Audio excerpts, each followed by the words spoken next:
Hello, good evening, welcome. This is Hot Edition. We're live on Isabata Desawe Kanda, also live on Kesmi 107.1 in Tamale and beyond. We're live on W 93.5 in Wa and beyond. I am Alfred Ocansey. My name is Beatrice. Coming up this evening, Asantino 24 to the second urges government to diversify its interest in the power sector value chain, including ECG Gridco and the Voter Review Authority, to bring about efficiency and create jobs. Also coming up in the next 90 minutes, People's National Convention vows to use every legitimate means to stop newly formed political party from using People's National Party as its name.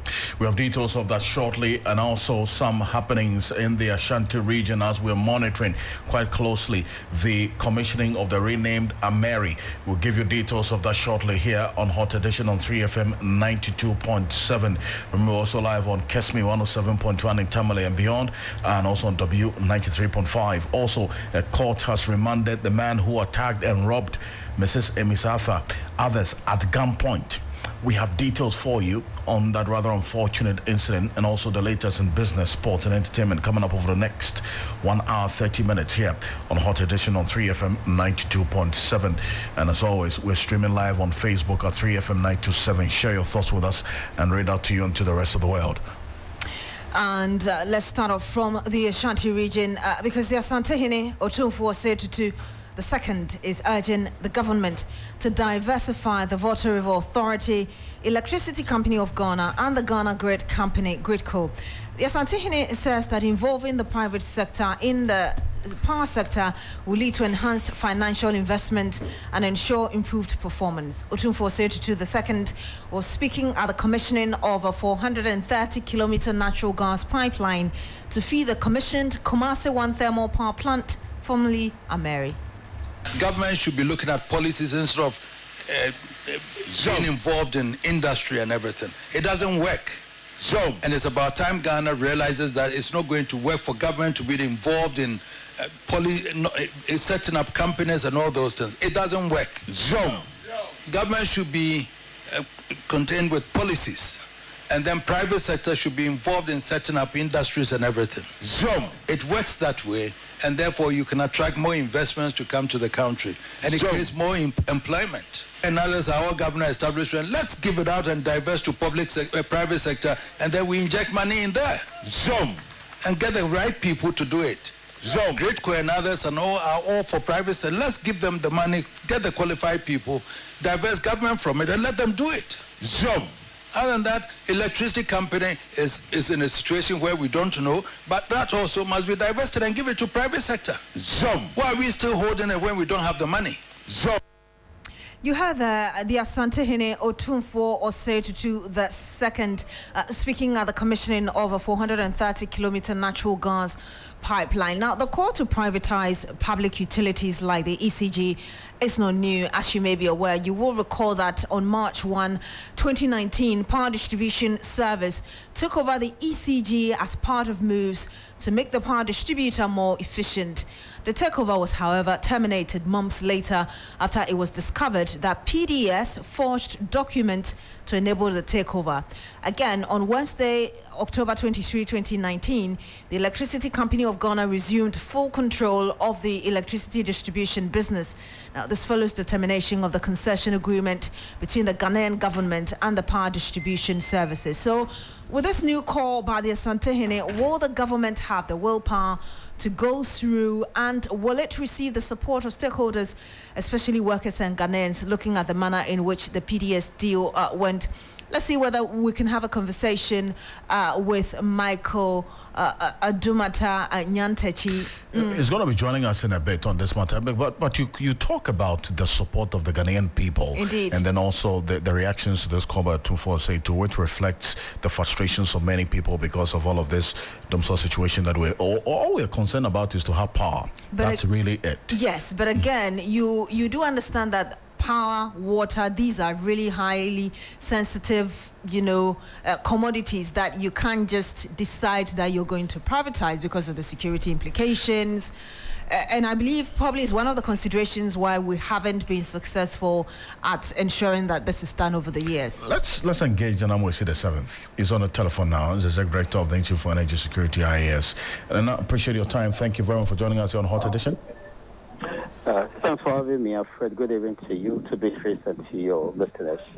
Appreciate you. Now, you can understand, if you sense that frustration in the voice of 2482, which reflects what many people are thinking about. But then again, you balance that with that implication of, for instance, privatizing. He didn't even limit it to ECG. He says Gridco, VRA, there should be some thinking of involving the private sector to improve efficiency. Is that an option that you would consider? Alfred, His Royal Highness has spoken, and I think he's spoken sense, as he does always. You have an asset that you cannot manage, an asset that you must manage. Over the years, you've proven that you don't have that capacity to be efficient. And so why will you still keep it? You talk of national security implications. Tamoyo refinery has been done for 3 years. What has been the problem? What has been the national security implication? It's as good as giving to a private person to run it so that you are sure that you have fuel security in your country. National security implication is equally a fuel security implication. If we can provide that assurance, that reliability of supply of fuel and of power, that's the most important thing.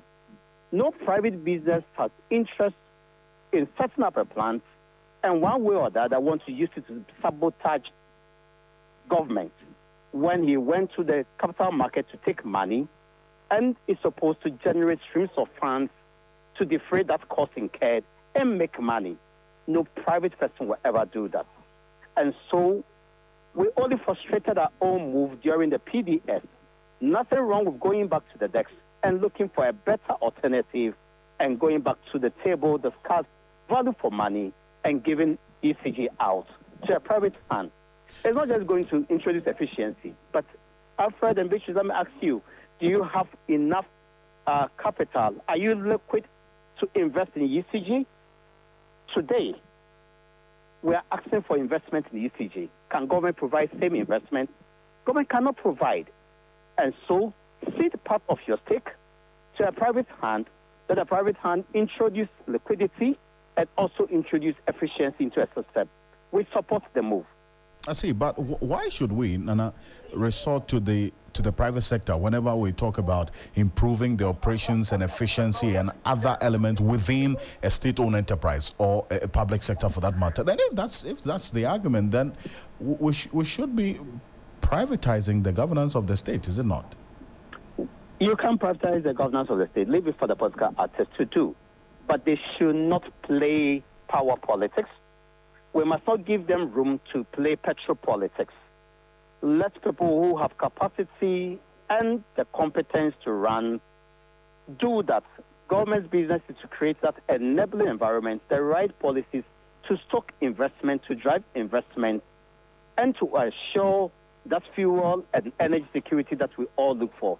That is the most important thing. Nana, thankfully, you've spoken about, or you've admitted the implications that this would have for us security-wise. Is it not more of looking at the wider society? I mean, we've had complaints about how our attitude towards public sector work and all of that. So let's get the right people and not people affiliated with political parties managing our power sector so we can see efficiency. Because really, when you even look at the private sector, people working within the private sector seem to deliver on their target than those within the public sector. Exactly so, Beatrice. That's why I will push for privatization of the ECG. I stand with Otunfo. I stand with the other civil society organizations, and we want to rally Ghanaians behind us to give ECG out to a competent hand, devoid of the politics, an efficient hand, so that we can have that reliability of energy supply. We support the move. You don't think that the implications security-wise are more dire than just, looking at a supposed efficiency that you're not too sure we are even going to get at the end of the day? I just gave you an instance. Temoya Refinery is a national asset. 45,000 capacity. Utilization rate, 0. For 3 years, Temoya Refinery has been sitting. What has been the security implication here, Beatrice? Which is better? Giving it out to a private hand, invest in that, and bring Temoya Refinery up. Which one are you looking for? One day we will sit and just for that gratification of owning UCG, we'll just sit one day and we'll get a whole system collapse. That will be difficult to revive. No, Alfred? It's a fair point. But how about, because one of the major issues that leads to the inefficiencies in the public sector we're seeing is political interference and also the politicians wanting to be involved in the process of management and then administration of these SOEs. So even if we engage the private sector, there's a public-private partnership and the politician still has a hold, like what we saw in the PDS. Right? PDS was an approach to privatize some part of the operations of ECG. The politician was involved in there. PDS failed. So if we privatize and we still have the political influence there, we still come back to square one, is it not? It will be difficult to have that. There are private businesses, there are private energy utilities in the country. Are they not working? The BDC system came to save a situation. So we still have in Ghana what has been the political interference in their business. They are working as private hands, and they will not tolerate politics in their business. But they will cooperate with government in producing the right policies that will drive their business and also assure us of that energy security that we are looking for. Are you sure if UCG was in private hands and the PRC asked them to produce a timetable, a minister would have had a gut to tell that private company or that electricity distributor not to produce any table? Not at all. Do you think that if it's a private company, anybody can just, for political reasons, be loading onto the company numbers of political actors that will not produce any value? Not at all. And so I've given you Temoya Refinery as an example. What has been the security implication since it's been down all this year? Who has cared? How it should even be brought up? Temoya Refinery should equally be privatized. I see. But Otunfo 2's proposal did not even just limit to ECG. He went beyond ECG, and he's talking about GridCo, for instance, that government should also think about diversifying the operations of GridCo to allow private sector participation in the Ghana Grid Company Limited. I mean, that for some raises the question about the security, for instance, because GridCo being, as it were, the supplier of power to ECG to distribute cannot be handed into the hands of private sector, isn't it? Our eminent chief or kin is looking into the future. Whoever forms the next government will have issues, even in the power sector, because there won't be cash available. Liquidity will be a challenge as we will have it today. We are battling with just 1.5 billion debts, and look at the level of outings we are seeing. Should it rise to 2 billion, do you know what we will see in the country? And will government is looking for 3 billion from IMF. 3 billion, how many years? How much has been brought in? It's only the private sector that can inject that capital into our energy segment. Very important to look at. What is wrong with privatizing section of the whole GridCo? GridCo is not an energy generator. It's a transmitter. It's a transporter of power. So, power you cannot store. Even the generation bits, the generation aspect of our power sector, they control almost 70% of that very subsector. Private people control 70% of that. What has been the implication? So Nana, let's bring in the other side of the conversation, which will have to be the consumers. We are having this conversation of a possible future privatization of our power systems, Gridco, VRA, and ECG, and having a discussion in a country where you don't have a strong consumer protection system, and sending these in the hands of private hands when they quote unquote misbehave, as it were. How do you protect the consumer at the end of the day? That's why we need PRC. That's why we need to give them that backing. That if PRC can bite a state agency, why can't PRC bite a private entity if it's justified? That's why you and I must keep up the advocacy. The media must shine the light on even the current development we have between PRC and ECG. It's a big test case for all of us, not the PRC. If PRC is able to bite its own brother, a Ghanaian company, a public company, then of course they can bite any other company justifiably, not unnecessarily.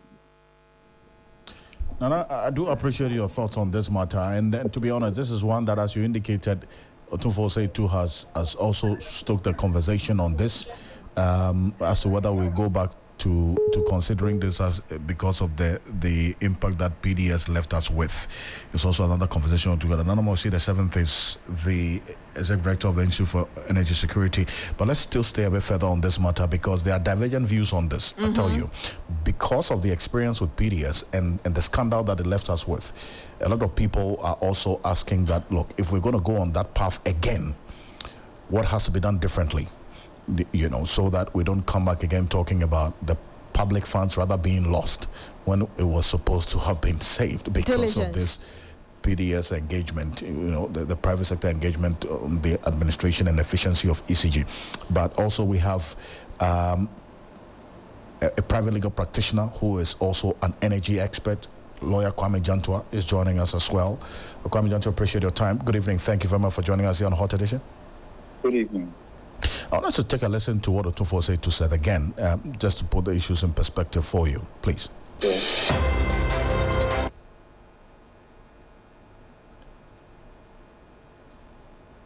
Government should be looking at policies instead of being involved in industry and everything. It doesn't work. And it's about time Ghana realizes that it's not going to work for government to be involved in setting up companies and all those things. It doesn't work. Government should be contained with policies, and then private sector should be involved in setting up industries and everything. It works that way, and therefore you can attract more investments to come to the country, and it creates more employment. And others, our government establishment, let's give it out and divest to private sector, and then we inject money in there. And get the right people to do it. Gridco and others and all are all for private sector. Let's give them the money, get the qualified people, divest government from it, and let them do it. Other than that, electricity company is in a situation where we don't know, but that also must be divested and give it to private sector. Why are we still holding it when we don't have the money? So that's what Otunfo said to the second, making that proposal. Kwame Jantua, he says, because the problems we are faced with right now are largely financial and inefficiency. He says, you know what? Get the private sector in there, let them bring the money, bring persons who are efficient and diligent to work to turn around the fortunes of our power sector. Is it one that you subscribe? Which private sector are we talking about? Private sector investment. Yeah, which one? Local private sector, international private sector. Which private sector are we talking about? Well, he's looking at efficiency, so anything private. I don't think he was specific about local or international. Does the private sector have the wherewithal to do this? Even when you syndicate banks, can banks raise the money? I remember when we discovered oil, we tried to syndicate banks to raise money for exploration. Were we able to do it? Let's be honest. Otunfo, I respect him highly. He's my relative. I respect him. But can we do it? Can we trust the private sector? Isn't it capital flight? PDS, when they came, what happened? Any international company that comes into Ghana to work, to do things on our behalf, do they not change the money and take it out to their own country? And where did they change the money from? Isn't it a local foreign exchange that they take away? What we've got to do, we've got to make sure that we have streamlined our laws. And what do I mean by that? You need technical people to run technical institutions so that when governments change, those technical people are still there. This question about the president nominating everybody, that is where you get the politics in there. Look, this PURC, ECG, Gridco thing, I'm telling you, it's politics. It's politics. It's politics. And if we don't stop that, then we will not get our institutions working. We should take the politics out of it. If we take the politics out of it and the technocrats are running it, why won't it work?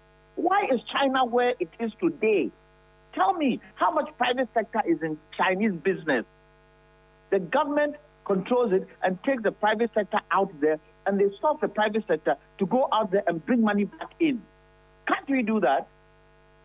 So we take out political interference and also the appointment of persons who do not qualify. I'm telling you that if it wasn't political interference, PURC, ECG, Gridco, VRA, all those will be able to work together. There's political interest. That is where you guys don't seem to see. There is political interest in there. We really think when the ECG said that, what do you call it? Our transformers. Some of our transformers are so. I asked myself, what transformers? They were buying time for government to straighten things out, and government is straightening things out. It's a double-headed issue. Double-headed issue which has legacy debt in there. So you have a debt problem, you have a maintenance problem, you have a machinery problem, you have a finance problem. There are double-headed problems in there that we need to sit and discuss and sort out. Why should PURC be quarreling with ECG in public? Now, let me ask you a question. Did natural justice really work with this ECG situation? So, PURC said to ECG, you need to bring out a timetable.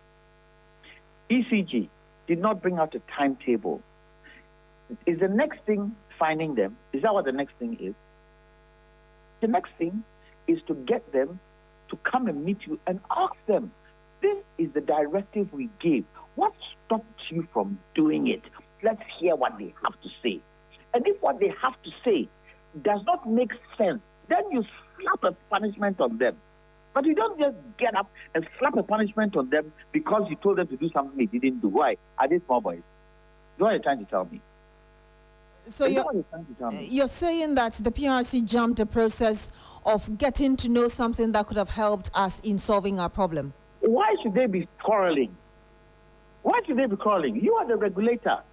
You have given an order.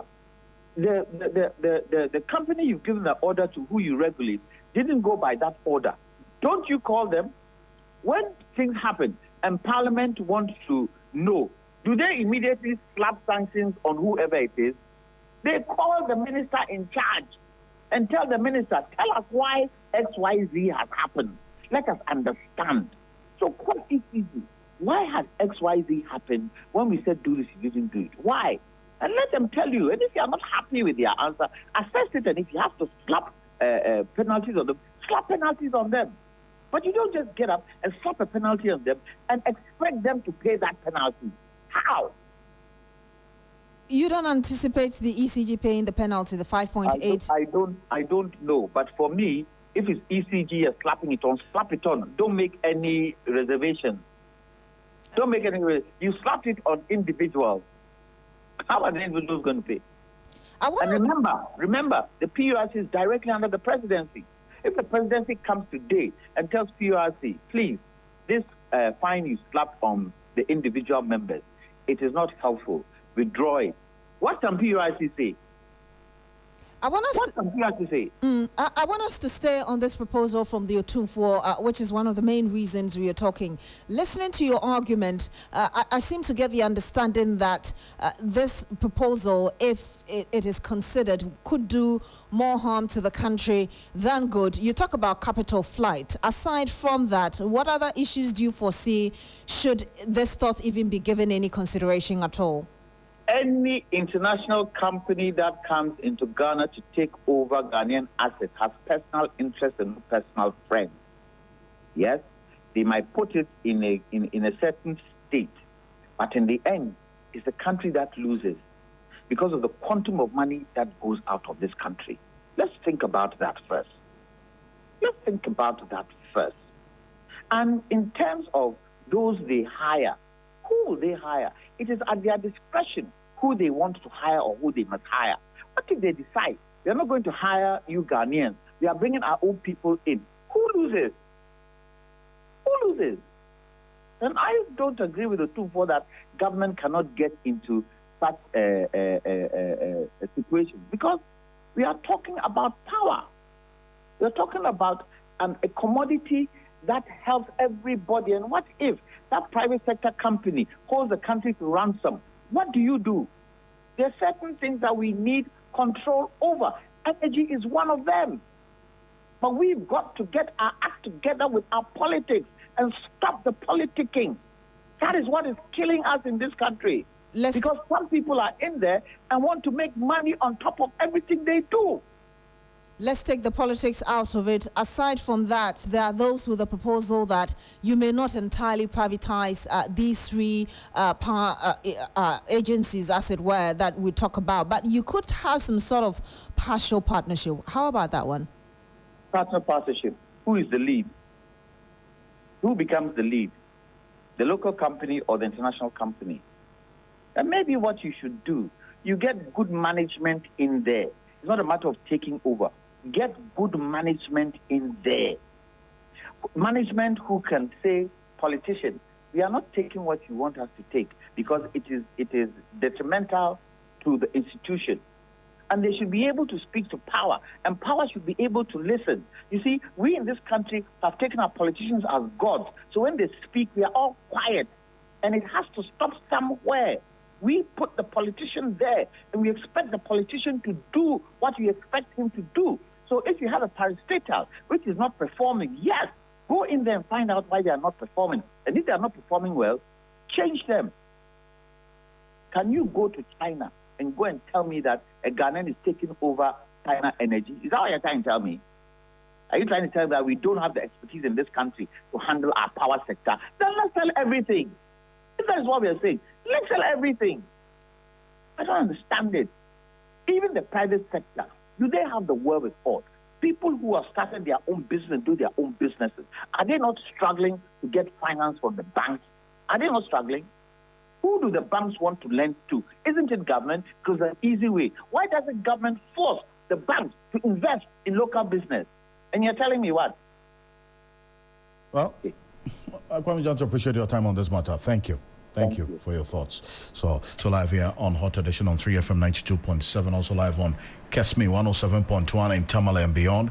We're live on W 93.5 in Wa and beyond. Here's what we want to do. I want to hear from you on this matter. Are you for that proposal of the privatization of ECG or the private involvement in the management of ECG and Gridco as proposed by Otunfo Osei to the second earlier today? Or otherwise, we've had two very extreme positions on this matter from Nana Moesi the seventh and then also lawyer Kwame Jantua on this matter. So there are a number of messages on this, which we're going to be reading shortly as we go on here on Hot Edition on 3FM 92.7. While we are at it, still staying with the issues of energy, fuel, and matters arising. We just got a statement from the Institute for Energy Security. They are saying that Ghanaians should expect to pay more for fuel in the coming days. This is due to the increase in world market prices as well as the cedi's depreciation. Now, although crude is currently selling at $84 per barrel, there's fear that with the tensions in the Middle East, the product could hit $100 per barrel soon. Now, I've been talking to Duncan Amor, Exec Director for the Chamber of Petroleum Consumers, COPEC, who indicates that unfortunately for consumers, we'd have to brace ourselves for further increases in the prices of fuel, which has actually hit 14 cedis 99 pesos per liter if you go to some of the major OMCs. Yeah, that was from last night, actually. Absolutely, and there's going to be some further increases in the coming days. Let's take a listen to Duncan Amor on this matter. Two quick things would account for how much Ghanaians are paying for fuel for the second half of the month, April. The first one, principally, is how market prices have gone up. The second would be how badly the local currency, which is the cedi, has also depreciated. If you put the two together, you are looking at some increment of about 7% for petrol and about 2%, between 1 and 2% for diesel. LPG, we anticipated, was to see a decline in prices by some 6-7% also within the same window. It is not surprising that as of this morning, almost all the bigger oil marketing companies have already gone up on prices. Per what we've recorded so far, petrol has done about 6%, diesel has done about 1%, LPG has done about 5 to 6%, depending on where you're buying from. So prices have gone up in Ghana, and it's due largely to international market price benchmark values that have gone up, and again, the local currency has also seen some marginal depreciation of almost some 1.68% for the past 2-week period. And as you indicated, yes, we've seen the prices of petrol and diesel go up already at some of the major oil marketing companies, that's the fuel stations across the country, and here in Accra, no different. And is this going to get any better? Because for the past 3 weeks, we've seen these increases in petrol and diesel already. Well, the anticipation would have been that prices could go higher post-Iran Israel attack just last Sunday. However, what is likely happening now is that international benchmarks seem quite fair or reasonable or dropping. The only problem Ghanaians may have to deal with is the local currency, which has not shown any sign of recovery or improvement. If it so happens that international market prices decline or drop and the cedi doesn't perform creditably, then off the top of my head, I can say that the next pricing window, which will be the 1st of May, could see prices relatively stable for most Ghanaians. If, however, international benchmarks were to do a reversal and go up within the period, then straight away it is likely prices would go up again. But as it stands, we will be expecting some stability for the first window in the month of May. I see, but based on this, is the consumer going to get any cushioning? Because we saw government and the NPA issue a statement indicating a removal of the price stabilization and recovery levy. Before it was to be applied, they had to go back on their words and restore that particular levy. So is there going to be any cushioning for the consumer in the coming weeks or the next pricing window, as you're saying? We are quite mindful of the fact that a country that has subscribed to the International Monetary Fund budgetary support program, it is unlikely that the government would be able to do much by way of reliefs or tax reliefs for the people, because already you don't generate enough, you don't have enough, for which reason you are asking the Bretton Woods institutions to come to your aid. As Duncan Amor is the director of the Chamber for Petroleum Consumers, COPEC, there, unfortunately, we'll have to brace ourselves for an increase in the price of petroleum products at the pumps in the coming days. And this is just the beginning of the second pricing window in the month of April. And some 24 minutes at the top of the hour, 6 p.m. here on Hot Edition on 3FM 92.7. Also live on Kesme 107.1 in Tamale and beyond, and on W93.5 in Y and beyond. We have some breaking news coming through right now.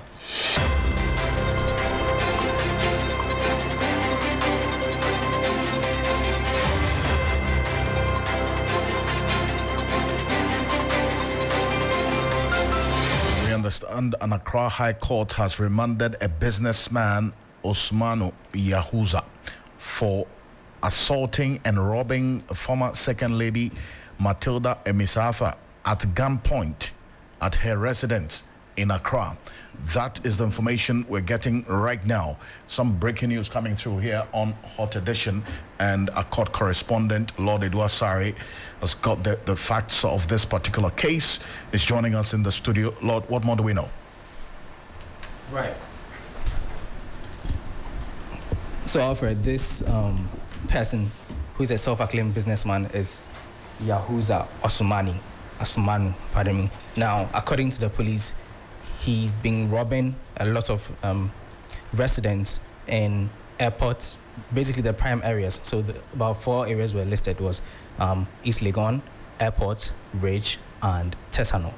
Now, Madame Emisatha, the former Second Lady, was the second complainant, if I should say, in the case.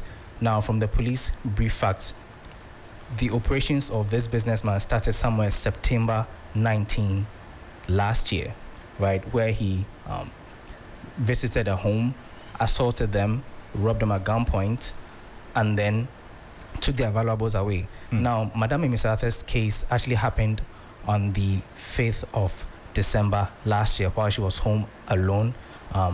She had a guard also at home, and according to the prosecution, this Yahuza came to her home, held her at gunpoint, threatened to kill her, and demanded all her valuables. Now, he took away a sum of 3,000 Ghana cedis. This is from Mrs. Emisatha. Yes. Took 3,000 Ghana cedis. $2,200, 50 euros, a gold watch valued at 20,000, and necklaces valued at 5,000 cedis. Now, he didn't just leave it at that. Before he could abscond with the valuables, he hit Madame Emisatha on the head with a gun several times, strangled her, and she fell unconscious momentarily. That's really serious. And when she got conscious, he had left the house, but was given a hot chase by Madame Emisatha's guard, but he lost her. Now, according to the police, later on, December 17, they got another call that he was seen at his hideout in Kaswa, and so they arrested him whilst he was in a grey Honda. They accosted him and they arrested him. So basically, we even have the renowned architect David Ajayi being a victim. So one of the robberies happened in his mother-in-law's home in Ridge, where a watch that cost about 15,000 USD was stolen. Another watch that cost about 70,000 was a Rolex in a different home. So this person can say is a confident robber and a lone wolf, as we can describe. He's been doing this for a while, and the whole of December was more like a spree for him because he was going from home to the other and robbing and attacking them, and then he absconds with it. So he was charged with 26 counts of robbery and money laundering. According to the police, he has some properties listed in the capital, which he acquired using several means. So this is what we know right now per the police, what the police made us know at the court. Now, the presiding judge, Lydia Saimafo, remanded him in custody and told the prosecution to file their disclosures before May 21 and adjourn the case. So we're back in court May 2nd, and then we'll see how things will go from there. But this has been what has been happening I see. It's some worrying details, to say the least, because the court document that you have, that you furnished us with, in fact, if you go on 3news.com, you've graciously put out a story that gives those details. We have a number of persons who have been complaining about the activities of this man we're talking about. Indeed. And this suspected armed robber, Osmanu Yahuza. Yeah. And the likes of David Ajayi in there. We have one Augustine Kwesi Okre. A businessman residing at Kasela Court Apartments at Airport Residential Area, Daniel Kwame Osafo and Tracy Osei, Himan, both husband and wife residing at Zolink Apartment. So you talk about goes cantonment. For the high this prime areas. We're talking about Airport Residential Area cantonments in Accra, and then also Matilda Yaba Misatha, wife of the late Vice President, her resident at this is Tesano, Accra. Another Margaret Alice Shaw, 76-year-old woman residing at Alexander Nest Ridge. And Alfred was also a victim. Yeah. Dr. Abu Sakara, whom we know, the politician, he actually helped the prosecution at some point because, he's the owner of the Kaila apartment. So he finished the prosecution of the police with CCTV. I see. Of the operations of this person. And so that's how come they identified him. They found out that, okay, this was the same person. He's actually, I mean, Dr. Abu Sakara, foster of the Alliance for Revolutionary Forces. Exactly. And so he helped the police to identify him because he provided a CCTV camera. Now, when they reviewed the CCTV camera footage, they realized that, okay, this has been someone who has been on the police radar for quite some time. I see.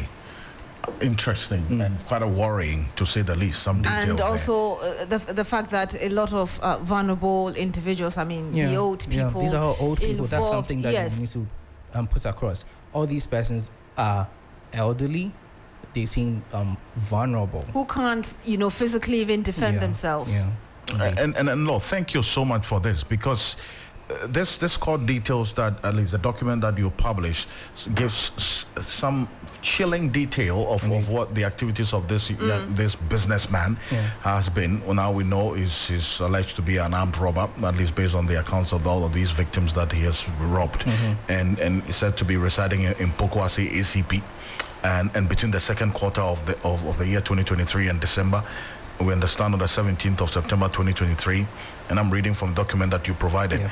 Complainant Augustine Okre reported to the airport police that about 2:30 a.m. that morning, his residence at the Kaila Court Apartment, Airport Residential Area, was robbed.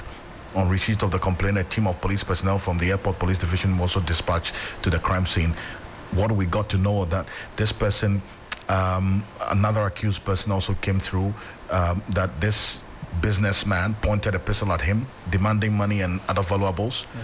This person was robbed of 2 Rolex wristwatches valued at $38,000 and $23,000 both. So you add up, you're talking about almost $60,000 Rolex watches that he stole, and a cash in the sum of 2,000 Ghana cedis and 3,500 pounds. And this is within just one robbery. Around this was the Airport Residential Area. Then on the 19th of September 2023, another one. He walked away with $50,000. Wow. And on the 4th of December 2023, another distress call was received by the police from the husband and wife complainants, who also reported that this gentleman was able to rob them of their wristwatch valued at $9,000. Hopefully the court is able to retrieve all these from him, and his properties are confiscated as compensation for those. So the target has been watches, iPhones, very and high money. profile, yes. Because he's targeting persons who he knows would have these valuables. They own these things, yes. Absolutely, because an iPhone Pro Max, he says, he stole that one too. There's a Cartier black pen valued at, there's actually a black pen that is in there valued at $500 a pen. Yes, and then also, that's, you should know what that pen does. But then a gold chain valued at $5,000, all belonging to Daniel Kwame Osafo. And often, when these charges were read to him, 26 counts of them were read to him, he pleaded not guilty to all of them. So, as the days go by, we'll see how things will unfold when we're back in court on May 2nd. It's serious, to say the least. Look, we are still receiving more of the details of the brief of this case. I mean, what's and it's quite worrying to say the least. And look, we would encourage our listeners to go on 3news.com. Indeed, get the full scale of We have the full details of this case in there as we're reading to you. If we want to read everything, it's going to take most of the show this evening. It's quite a worry. Well, it's a good thing that at least he's facing the law. So let's see how things pan out. Indeed. And at least, so that's what we do know now. The police have CCTV videos of this gentleman, Osmanu Yahuza. He's self-styled businessman who was now been, based on the details of the police and then also the court documents, some robbery involving victims such as the former second lady, Matilda Misatha, was robbed at gunpoint at her residence in Accra.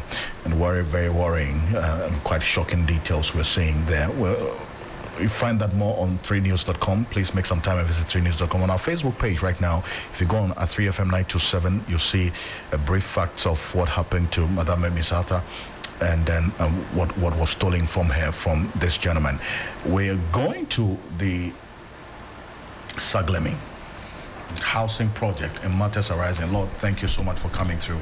Good to be here. And we have some information coming through from the Saglemi housing project as well. What do we know? The Ministry of Works and Housing has officially requested private proposals for the completion and operationalization of the Saglemi affordable housing project. Now, the project initiated by the NDC administration in 2012 has stalled amid concerns over contractual issues leading to the prosecution of some former government officials for causing financial loss to the state. Alfred, I'm sure you're aware, Colin Stauder is one of those former government officials. Now, the government, which is now looking for private investors to complete the abandoned project, has announced the deadline and evaluation for the submission of the proposals from the 9th of July to the 15th of that same month. Speaking to the media, the Minister for Works and Housing, Kojo Ponkoma, said that he's hopeful a private partner will be found by August 30, 2024 to address the housing deficit in the country. Listen. Ghanaians want the phenomenon of uncompleted or abandoned mass housing projects to come to an end. To date, some of the projects from the Kufuor era are still uncompleted and hanging. This one is still yet to be completed. And it adds to the narrative that we don't finish projects when we start.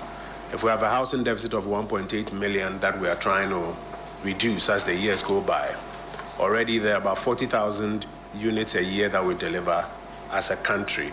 It's not enough to close the gap. So if all of these projects keep hanging out there, it will even deter future projects from being embarked upon. And that's why it's important that we take advantage of this opportunity to reverse this trend. And so I charge you to go through this process with all the professionalism, patriotism, and transparency as you have outlined in your report to me. And you heard the Minister for Works and Housing speaking about the Saglemi project. It looks like he's keen on getting the private investors coming so this project is completed and people are able to use the housing units within that project. You're still here on Hot Edition. We've been bringing you stories from the proposal of the Otunfo Osei-Tutu II, the Asantehene, that there's a need for Ghana to privatize ECG, Gridco and VRA to ensure efficiency within our power sector. We've also brought you the possibility of fuel prices going up in the coming days. We've brought you analysis on that. Still ahead, there's something brewing within the People's National Convention. The party executives are raising some red flags and they want to ensure that there is no use of the party's symbols and names from a breakaway group that wants to form a party from the PNC. This is something that is coming up very shortly. You do want to stay with us, but don't forget to send us your views on WhatsApp as well as on Facebook, 3FM 92.7 right here on Facebook. This is Hot Edition. Do stay with us. And breaking news as we brought to you not too long ago, an Accra High Court has remanded a businessman, Osmanu Yahuza, for assaulting and robbing former Second Lady Matilda Misatha at gunpoint at her residence in Accra. According to the prosecution, Yahuza, who has been charged with 26 counts of robbery and money laundering, also stole items belonging to renowned architect David Ajayi and others. In court, Osmanu Yahuza pleaded not guilty to the charges. Per the facts of the case, prosecution told the court that the accused person demanded money and valuables, and he succeeded in robbing Mrs. Emisatha of 3,000 Ghana cedis, $2,200 and 50 euros. He also made away with a gold watch valued at 20,000 cedis and necklaces valued at 5,000 cedis.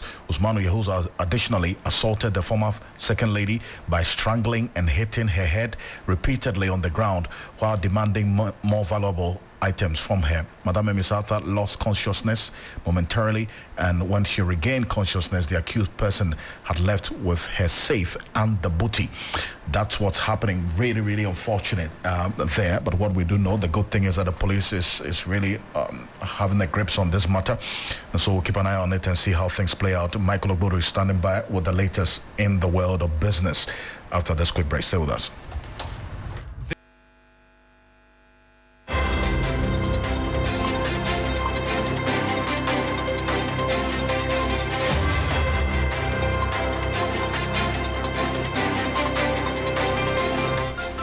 Well, hello there. Good evening. It's time now for the business segment here on Hot Edition. Coming up tonight, it's our Finance Minister, Dr. Amin Adam, says Ghana will achieve universal access to electricity by the end of 2024. I am Michael Ogbodo. I'll bring you details shortly. Please stay.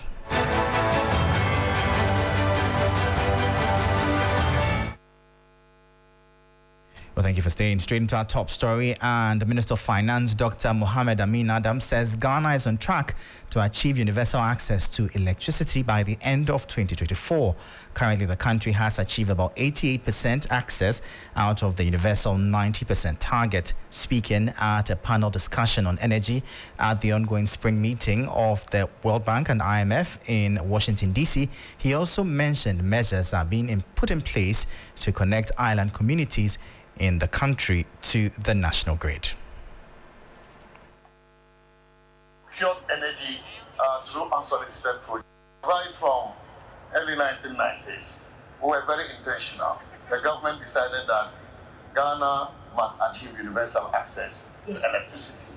And so we put in the relevant policies, the national electrification scheme, we put in a rural electrification program, and then we also put in a self-help electrification program through which communities and the government shared the cost of electricity access. And so today, it's paid off. You are talking about 87. My figures show that we've achieved 88.85% access. The rest that we have not extended electricity to are usually off-grid communities, island communities. And we are trying to achieve that through mini-grids and other smaller systems that will extend electricity to all of them so we can achieve universal access. The minister also cautioned African leaders to exercise great caution when signing power deals in order to secure more cost savings options for their citizens. In the past, we procured energy through unsolicited projects. Now we see that the costs are coming down, and therefore we can acquire more capacity at lower cost through competitive procurement. And therefore, for renewables, for example, we have moved from feed-in tariffs to competitive procurement so that we can lower costs. And so we should avoid the practice of procuring energy through unsolicited projects because that tends to be very expensive. Also, it is important that when you are in crisis, you do not acquire as many generation capacity as you will not need. Because the tendency for investors to come knocking on your door and justifying why you should acquire more because you have crisis is very high. And at the end of it all, you acquire capacity at very high cost, which you will have to contend with for the rest of the lifespan of those contracts. So you hear the Minister of Finance, Dr. Amin Adam, speaking. Now, finally, consumer advocacy group CATS International has raised alarm over the potential failure of the African Continental Free Trade Area after agreement due to inadequate investment in infrastructure and transportation across the continent. Apia Adomakun, who is the organization's West Africa Center lead, emphasized the critical role of infrastructure in facilitating trade within the sub-region. He made these remarks during a public-private dialogue organized by CART International in collaboration with GIZ. AFCFTA will not become successful if we do not address the issue of what? Trade logistics. And this is something that government alone cannot do. I mean, it involves a private sector and also the government. But when government creates the enabling framework, I'm sure that the private sector will be able to take advantage of it. I mean, we've heard of Magdan shipping lines to support AFCF trade.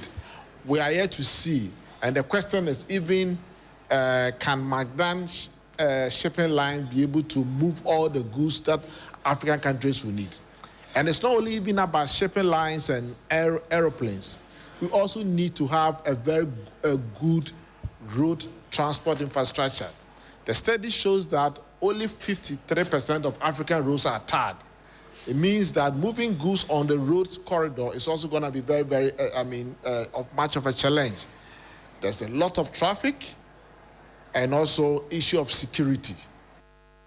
So you heard the Apia Kusi Adomakun. He is the West African Center lead for CART International, bringing an end to the business segment here on Hot Edition. For more business stories, please check out our website. It's 3news.com. I am Michael Lubudu. Thank you for listening. As always, please stay safe. Up next is sports, and Billy is on standby to bring you the latest.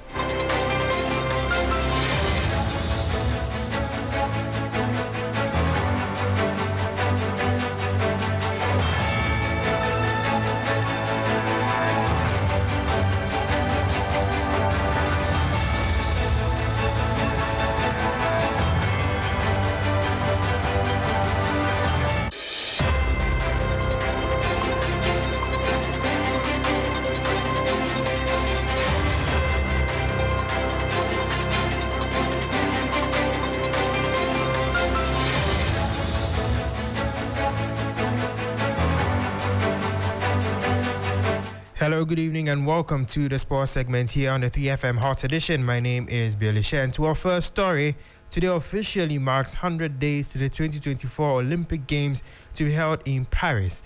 Over 10,000 athletes are expected to compete in the international multi-sport competition, and Ghanaian athletes are looking to qualify. One of these athletes is Kadman Yamua, who won gold in the men's high jump at the 2023 African Games. He needs to jump 2.33 meters to meet the Olympic standard, but his jump at the African Games was 2.23 meters. He remains confident that he can meet the standards in his interview with 3 Sports. Right. So as I was saying, it all has to do with a mental ability, and with that, my coach and I, we've jumped higher heights with the mentality, the mental aspect. So it's just up to me to execute it. 223 to 233, it's quite there, but if my waistline is able to get to that 233, what's the probability I cannot go over the bar when I'm actually jumping? So, yeah, 233 is not a big deal, but it's going to take a lot of preparation to get myself there. So, yeah. 233 is not a big deal to Kadman Yamua. Now, let's move on to European football, where 2 more quarter-final fixtures will take place tonight. Real Madrid will be traveling to the Etihad with hopes of clinching their first win in 5 games. The 2 teams drew 3-3 in the first leg at the Estadio Bernabeu. Now here's Manchester City coach Pep Guardiola ahead of this big clash. No, it's special for me. Of course it is. Many times as a football player manager. But this doesn't count. Count is what you have to do to win tomorrow. And we have to judge something. We have not done really good in Bernabeu. The result was really good. And counting where you play, against the opponent you play, it's more than fine. But we have to perform a little bit better. Today we have the last training. We will talk about that and go for it. That was Pep Guardiola, the head coach of Manchester City. Now here are the lineups for the game. Lunin is in goal. Ferland Mendy, Rudiger, Fernandes, Nacho, and Carvajal in defense. In midfield, we have Toni Kroos, Camavinga, and Valverde. In attack, we have Vinicius, Bellingham, and Rodrigo. For Manchester City, Ederson will be in goal. Walker, Diaz, Akanji, and Vadio will be in defense. In midfield, we have Rodri and De Bruyne, Bernardo Silva, Phil Foden, and Jack Grealish. And in attack, we have Erling Haaland, who will be leading the line for Manchester City. Arsenal will also travel to the Allianz Arena for a showdown with Bayern Munich after drawing 2-2 at the Emirates last week. Now, here's Mikel Arteta speaking ahead of the game. A performance that put us in the Champions League semi-final, and all the preparation has been to achieve that, and we have earned it. We have earned it for 10 months and everything that we did last season to start that journey in the Champions League after so many years, and tomorrow I have an unbelievable opportunity to make it happen. An unbelievable opportunity to make it happen, according to Mikel Arteta. Here are the lineups for Arsenal versus Bayern Munich. Now, David Raya is in goal for Arsenal. Tomiyasu, Saliba, Gabriel, and Ben White are in defense. In midfield, we have Declan Rice, Jorginho, and Martin Odegaard. And in attack, we have Gabriel Martinelli, Kai Havertz, and Bukayo Saka. For Bayern Munich, Manuel Neuer is in goal. Joshua Kimmich, Eric Dyer, De Ligt, and Mazraoui are in defense. In midfield, we have Lima and Goretzka, Leroy Sané, Musiala, and Guerrero. In attack, we have Harry Kane, who will be leading the line for Bayern Munich. Now, in basketball, LeBron James scored 23 points as the Los Angeles Lakers beat the New Orleans Pelicans 110-106 to reach the NBA playoffs. James also chipped in with 9 rebounds, 9 assists, and 3 steals to help the Lakers seal the 7th seed in the Western Conference, and they will be facing the current champions, Denver Nuggets. Meanwhile, the Sacramento Kings ended Golden State Warriors' hopes of appearing in the playoffs with a 118-94 win. Steph Curry top scored for the Warriors with 22 points, but Klay Thompson, who has averaged 17.9 points a game this season, failed to score in 32 minutes. To our final story, Rafael Nadal's injury comeback was ended by Alex de Minaur as the 12-time champion waved goodbye to the Barcelona Open for possibly the final time. Nadal returned to the court on Tuesday after a 3-month absence, making light work of 21-year-old Flavio Cobolli in a straight set win. But a day later, he lost 7-5, 6-1 to world number 11 de Minaur in round 2. That brings an end to the sports segment here on the 3FM Hot Edition. My name is Beatrice, and of course, the Hot Edition continues.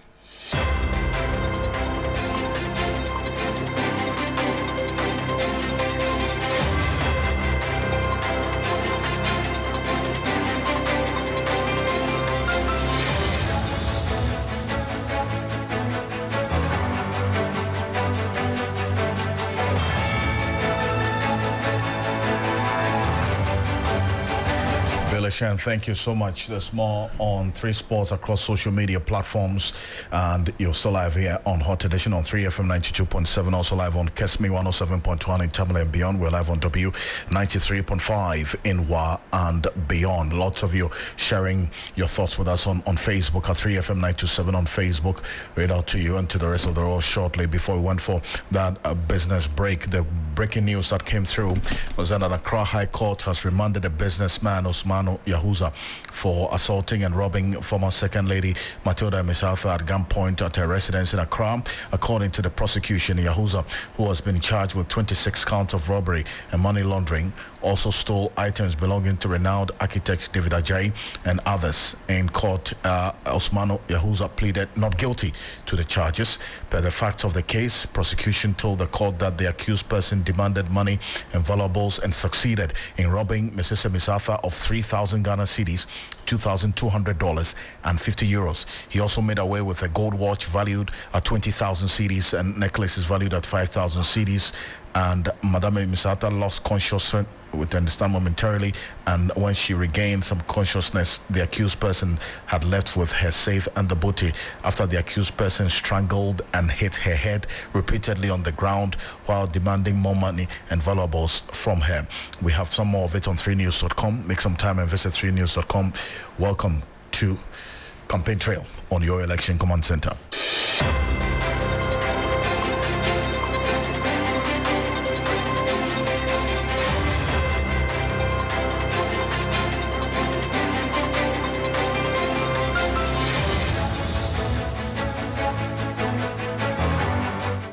The This is Campaign Trail. We start off from the camp of the PNC, and the People's National Convention says that it will use every legitimate means to stop the newly formed political party from using the name People's National Party, PNP. The party says that the adoption of the name by the breakaway group amounts to an illegality since the PNC is an offshoot of the PNP. Some National Executive Committee members of the People's National Convention today announced the formation of the new party. The action is in response to a High Court decision that the disqualified members believe was unjust. The People's National Convention has been involved in internal dispute that led to a court case. Now, the High Court made a determination on the matter, upholding the suspension of former General Secretary of the party, Janet Nabla. The breakaway group claimed they represent 11 out of the 16 regions in the country. The interim chairman and leader of the party, Janet Nabla, flanked by some past executives of the PNC, addressed the media today. Take a listen. In every political party that governs how the party is supposed to run its business. The PNC, to which we were part of, had rules and regulations that when you have a problem, don't run to the the court. Use the party's processes to solve your differences in the party. Mr. Apasara ran to the court without following the party's rules and regulations. We punched everything Mr. Apasara sent to the court, including the illegal practices he disrespected PNC rules while sending PNC to the court. We came out with the things he has done. But upon all the things that we brought, it's like the judge did not even look at our constitution. He did not even, nothing of that nature was observed. For instance, he said he organized a meeting on the 28th of August. This meeting was an illegal meeting. It wasn't a NEC meeting because he could not constitute a quorum. Our chairman and secretaries are here. The constitution of PNC is clear. We have 16 regions. 9 of the regional chairmen are supposed to come into your meeting for it to be called NEC. That Mr. Apasara did not meet. But the judge did not even care about this and rule in favor of him. Why should we go back to the court? Why? So we have decided that if we disagree with the judge because we think that the things the judge should have checked to be able to pass his judgment, he never did that. And the party said it is walking away. Mr. Apasara have nobody in PNC. He's alone.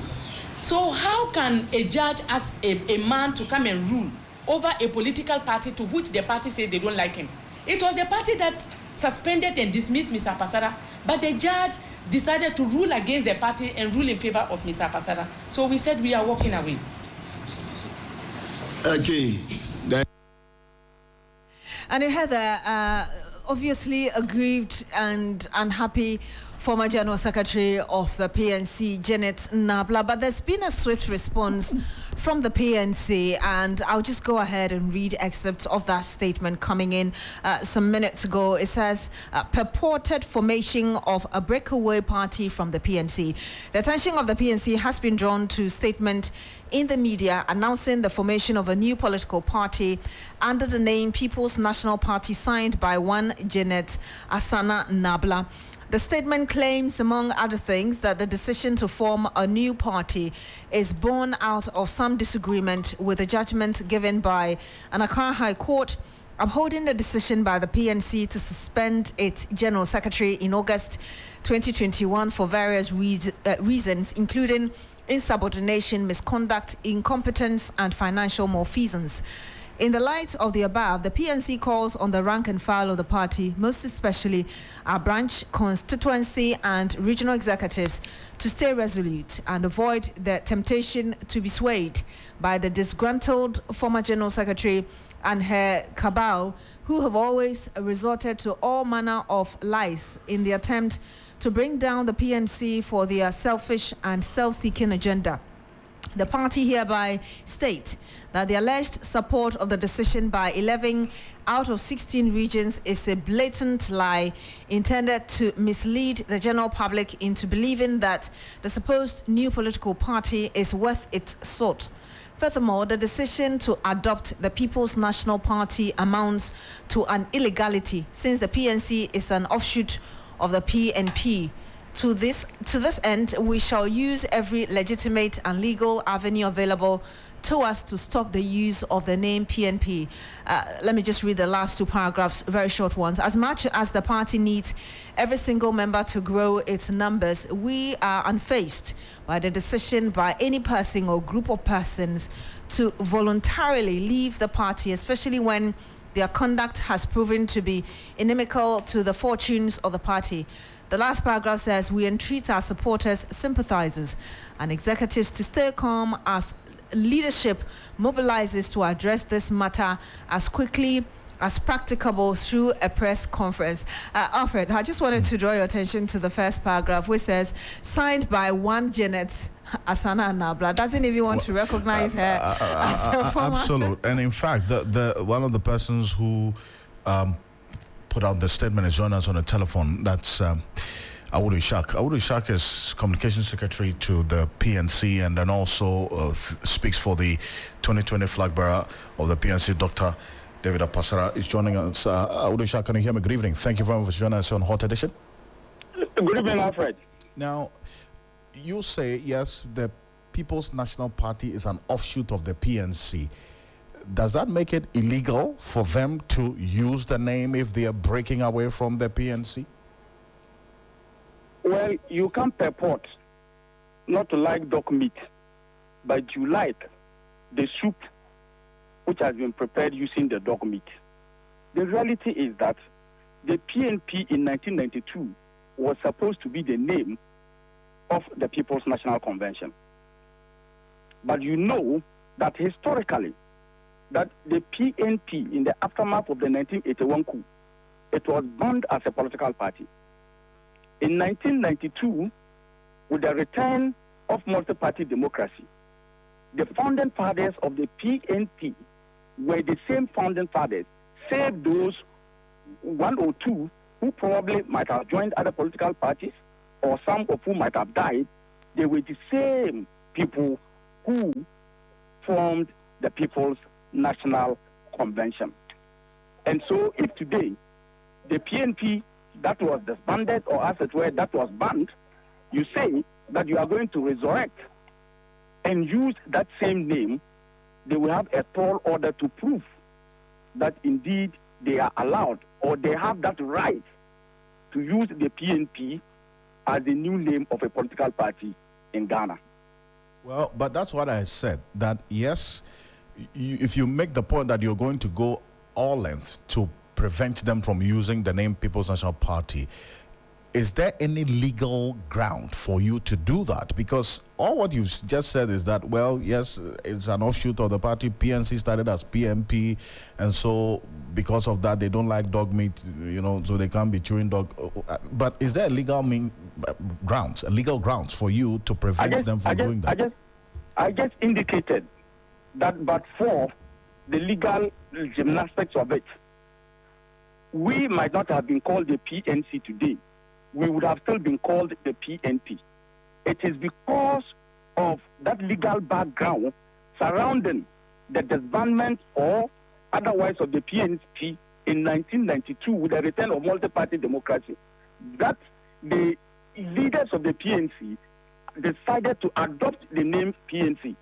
So I don't know what has changed for some people to come today and be able to adopt the name PNP. I see, but I still come back to the fact that nothing prevents them from using the name People's National Party.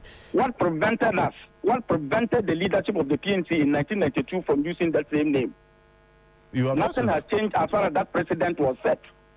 Okay, so on what grounds are you going to prevent them from using the name People's National Party for this breakaway? If you agree that a certain precedent was set that prevented us from using the name PNP in 1992 with the return of multi-party democracy, and we had to adopt PNC, and nothing has changed about that precedent, I do not need to, as it were, crack my brain to tell you or our listeners why we think that they cannot use that name. Unless, of course, something comes up and vitiates that particular decision that was taken in prior to 1992.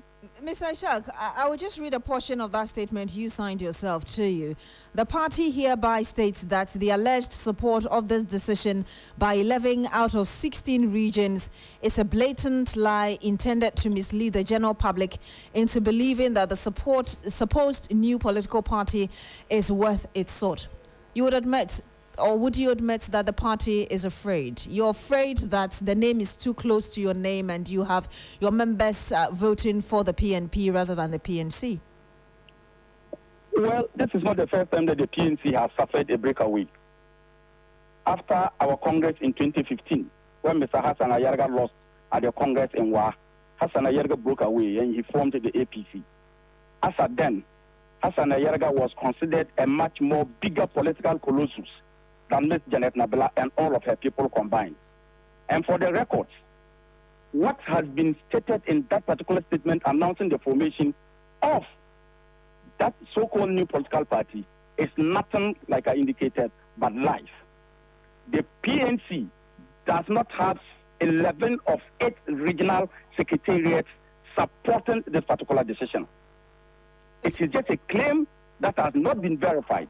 They have decided to throw it out there into the media to show up their appreciability or anything of that sort. Mr. Ishak, so you're just buttressing my point that indeed the PNC is afraid by even admitting the formation of APC by Hassan Ayarga and the rest. You're afraid that you're becoming irrelevant gradually. I will not accept the use of the word irrelevant. We might not be performing as expected as a political party. But the PNC has never been irrelevant, and we would not be irrelevant. As far as you still have people like us being available and committed to the ideals of the People's National Convention, we are not irrelevant.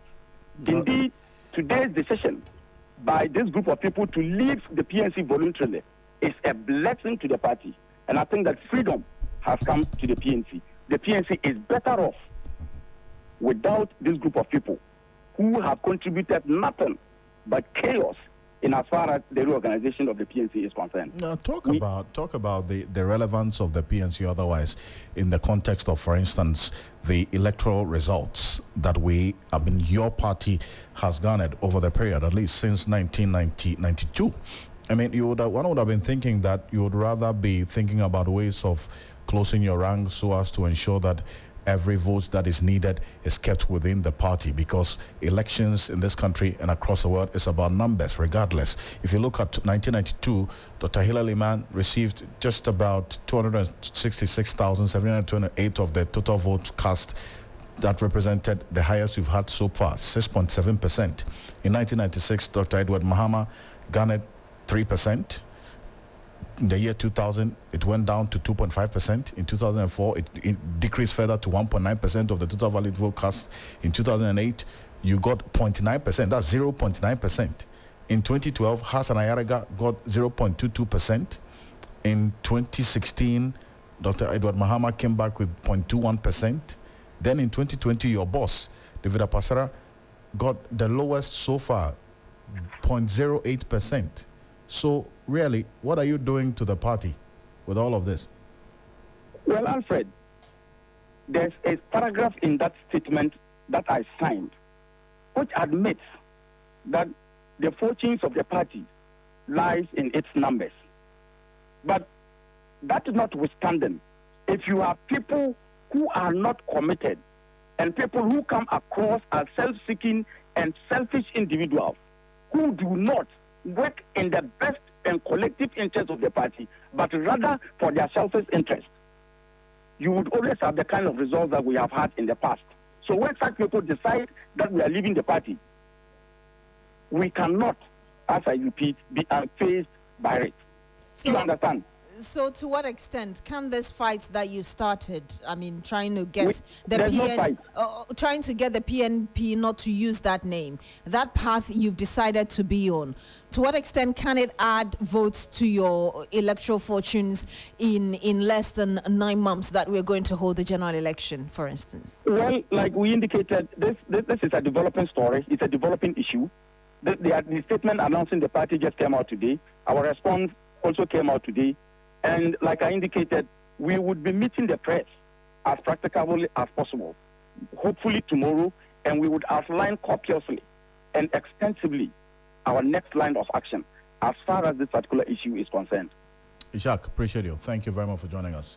Awudu Ishak Thank you, Alfred. is communications officer, national communications officer for the People's National Convention, PNC, there. So live here on Hot Edition. This is your election command center campaign trail.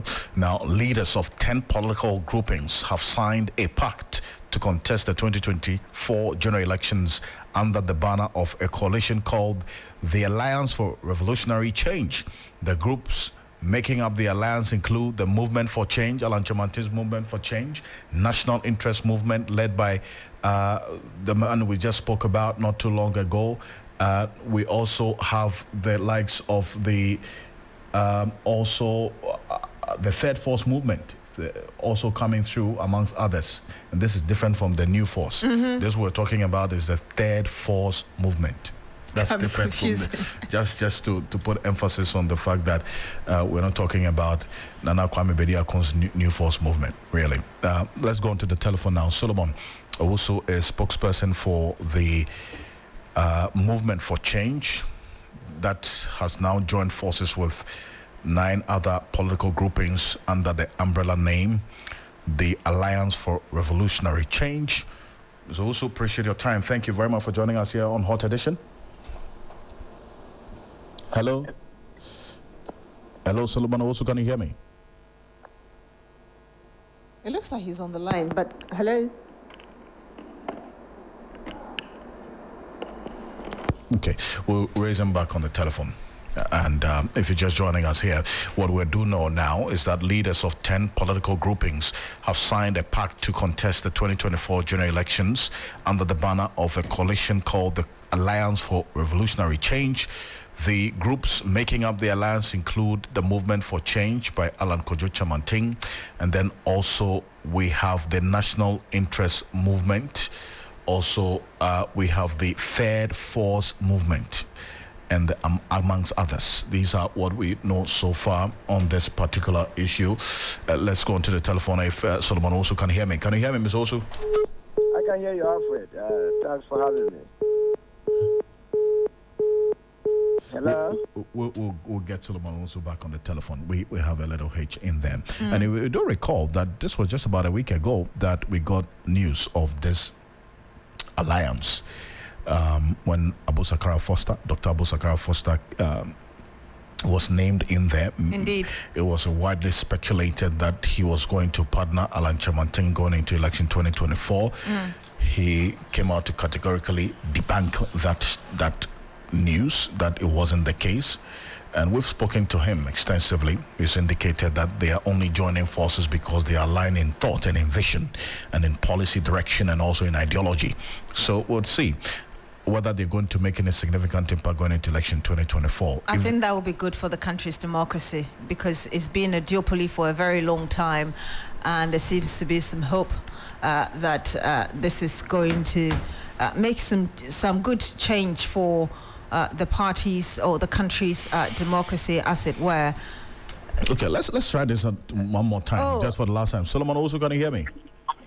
Yes, I can hear you, Alfred. Great. It's good to have you. Now, first off, I have the names of just 3 out of the 10 political groupings that have come together under this Alliance for Revolutionary Change. That's the New Force, I beg your pardon, the Movement for Change, the National Interest Movement, and then there's a Third Force Movement. How about the others? Are you able to tell us? Yes, thank you very much. I don't know whether you need the names, but I can just help by providing the names. We have the Ghana Green Party, Green Party, the National... Hello, are you there? We're here. We can hear you clearly. Yes. So we have the National, the Third Force, as you mentioned, the Ghana Green Party, the Ghana National Party, the Ghana First Coalition, the Union Government, and the Non-Aligned Voters of Ghana. They are all part of the alliance. I see. So this is a Third Force Movement, not the New Force Movement, as we do know, Nana Kwame Bediakon's New Force. No, that's different from the Ocansey movement. I see. So, because we know that elections in this country, it's all about numbers, really, and then also, you regardless of the policy and the vision you have, you still need numbers to get you through. These political groupings that you have mentioned, how much of the numerical advantage do they have for you to make a difference going into election 2024? Alfred, I'm not too sure you watched the program, but if you did, you would realize that the number of people that attended the program attest to how determined the Ghanaian, after almost 32 years of experiencing the incompetence of the MPP and the NDC, are ready to accept a third force. And so the impact has already been made in the minds and hearts of many Ghanaians because of their own experiences and not necessarily the names that you put to these names. So the impact will be made. I see. Talk about the impact and the numbers that you have seen. It goes beyond just the launch of today, and then also having that nationwide representation for that matter. Is it one that you have already started doing, especially because of the work that the two political parties you refer to, that you're going to compete with, have started doing already? Oh, yes. I mean, like was rightly stated at the launch, we have regular representation and we have constituency representation. We don't operate like the usual political parties that you see their structures visibly present in almost all these places. But we are working in every constituency of this country, and we have representation that go about preaching the gospel according to the movement. And so anyone that thinks that is business as usual must have a rethink, because the movement has come to stay, and we are poised for that popular victory come 2024. You see, we started this whole movement on the 25th of September 2023, and the Ghanaian, for that matter, the two political parties, never gave us any chance of survival beyond the month. You and I agree that between September 2025 to date, we have gone beyond 5-6 months, and it is still growing from strength to strength. It has metamorphosed into an alliance. And mind you, with this alliance, there is always a window that any coalition or civil society organization can enter as we go along. And we strongly believe as before we get to 7th of December 2024, more and more political groupings will join this movement to alter or change monumentally the politics of this country. If I hear you correctly, Mr. Owusu, based on your explanation, do I hear you saying that you believe you're going to make an impact come December 2024, December 7? No, I said we are going to win the elections, not make an impact. We are not in this election to make an impact just for the impact's sake. We are winning the elections. See, my sister, for anyone to think that the Ghanaian is going to still vote for the NDC or the MPP is to say that the Ghanaian has accepted to be poor forever. Because they are not being treated to any substance. And that is why the Ghanaian has embraced this new alliance and believe that the leadership of the alliance holds the credibility of the nation to be able to push us to the next level. So we are not in this game to make any impact for impact. We are in to win to save the country from collapse. You're in to win. Just briefly before you go, one of the challenges that minor parties face is the bit about unity and having one focus towards the main goal of an election. What structures have you put in place to ensure that you don't become like one of those? Like was rightly said at the launch, we have all agreed on our core principle. We are all fighting, aiming at winning an election to bring a government of national unity, and that is what we all sign on to. And mind you, ours is not a political party. We have come together to help an independent candidate to win the presidency so that he can bring all sides together in this country. What we have been lacking in this country, which has forestalled our development, is that we operate on the principle of winner takes all. And that is what we are dealing with, and which all members within this coalition have come to accept, that it is important for us to put the nation's interest first rather than personal or individual interest, and that is what is going to keep us going. Solomon, appreciate you. Thank you very much for joining us. Thank you for having me. Solomon also speaks for the Movement for Change now, they're joining forces with 9 other political groupings. So that's the Alliance for Revolutionary Change. I want to say thank you very much for joining us here on Hot Edition. On behalf of the rest of the team, we appreciate you as always. Join me at 10 p.m. for Ghana Tonight on TV3. I am Alfred Ocansey. My name is Beatrice. Thank you so much for joining us today.